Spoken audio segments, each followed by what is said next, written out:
The Flintstones, brought to you by Winston, America's best-selling, best-tasting filter cigarette. Winston tastes good, like a cigarette should.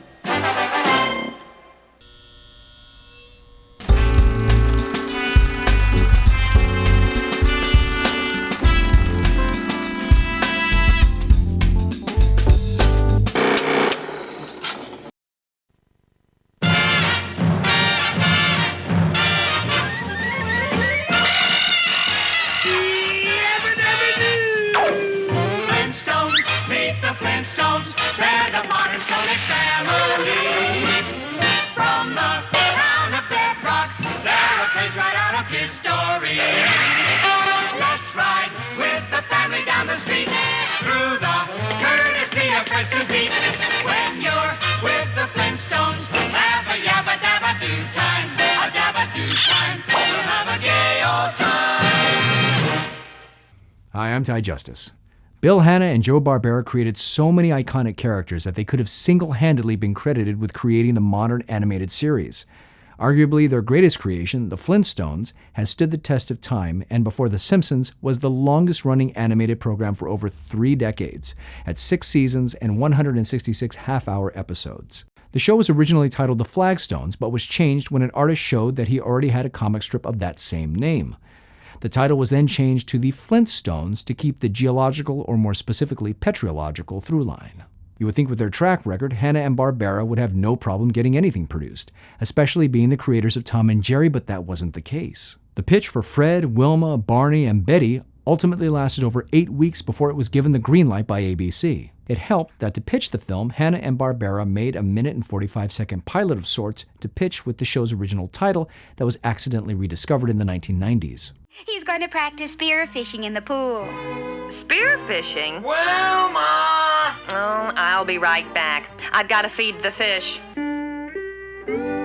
Where do you want it, Fred? Just set it down where I can reach it. And remember, if you sink, don't let my best dishes go down with the ship. Eat! Barney, it's you. Did my spearfishing outfit scare you? John Mitchell was a TV pioneer and worked hard to get the prehistoric Stone Age suburbanites in front of as many network executives and sponsors as possible. The Flintstones was pitched as a show for adults and kids, modeled loosely on Jackie Gleason's The Honeymooners. They were turned down by 2/3 of the national networks at the time. CBS and NBC both passed on the series before it was picked up by ABC and sponsors One-A-Day Vitamins, and of course Winston cigarettes, which is why I wanted to talk about the Flintstones in the first place. The Flintstones has been brought to you by Winston, America's best-selling, best-tasting filter cigarette. Winston tastes good like a cigarette should. The 1960s were a very good era for cigarette companies. Always very forward-thinking, they all worried about the children. Hooking them young, that is. How did they do that with limited socially technological abilities? Like this. Okay, lunch is over. Now back to work.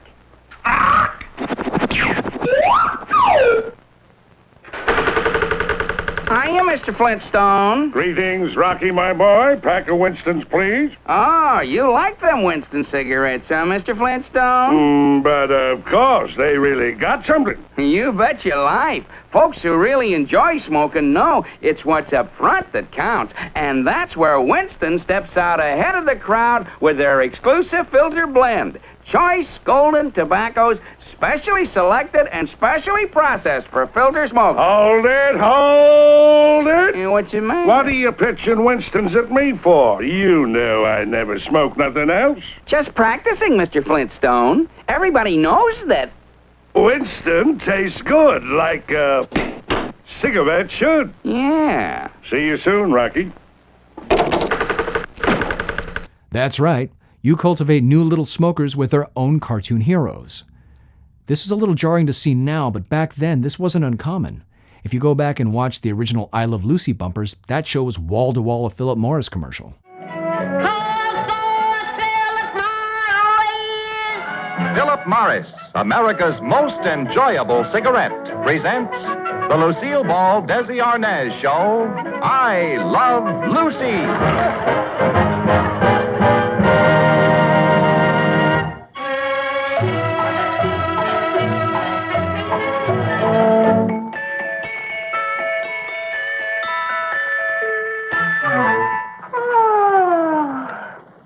about a good night cigarette, Ricky? Thank you, Lucy. Nothing but the best, huh? Natch, nothing but Philip Morris. Good night. Call for Philip Morris!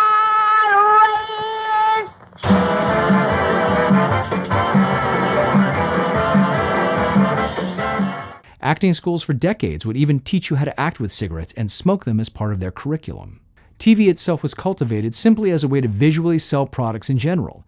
Soap operas were actually created to sell soap between segments of a show. Considering that The Flintstones was a show that was made for adults and children makes it a little easier to accept. Also, it wasn't until 1998 that sweeping changes were made against Big Tobacco, including stopping them from being able to use cartoons in their advertising. Though small changes had quietly been made for decades preceding 1998, it wasn't concrete until most of the states in America moved to ban certain types of advertising to children. As a side note, if you were lucky enough to have grown up in the 90s or before, and were taken to a liquor store, you might remember all the Joe Camel posters along the walls and especially below the counters. This was strategic, because who was the cartoon cigarette poster going to be looked at by standing 3 feet off the floor? Children. These commercials are an echo of a different time for sure. They're a time capsule and a very important part of American advertising history.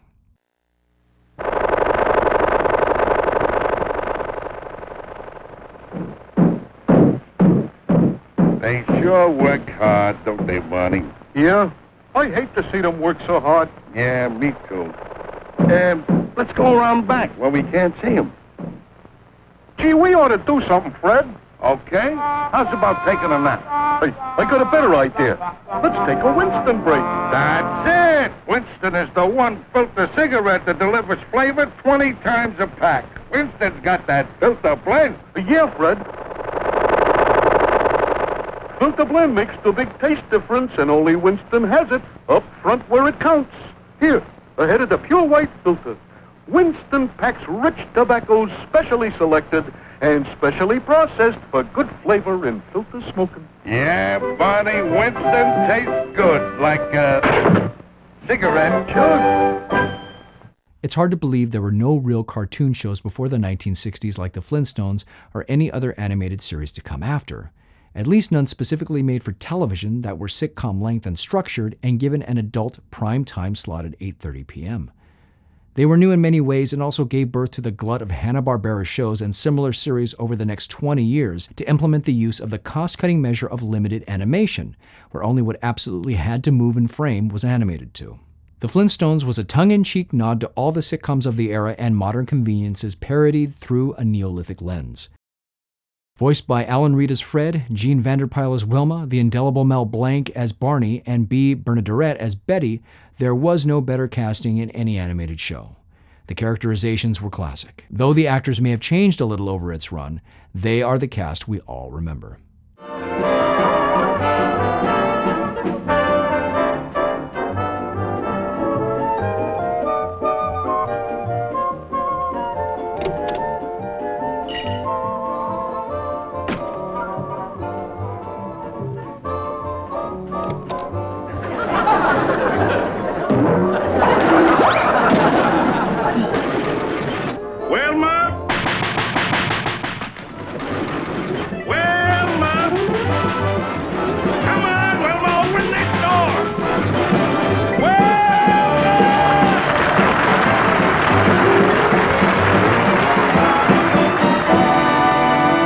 Commercials are an interesting ephemera that are considered inconvenient today, but they're fascinating to see considering how much both television and the tobacco industry have changed. Either way, The Flintstones is a pioneer in TV history for being a bright and colorful primetime animation produced for kids and adults alike that's still fun to watch today. I'm Ty Justice, thanks for watching, and I'll see you next time.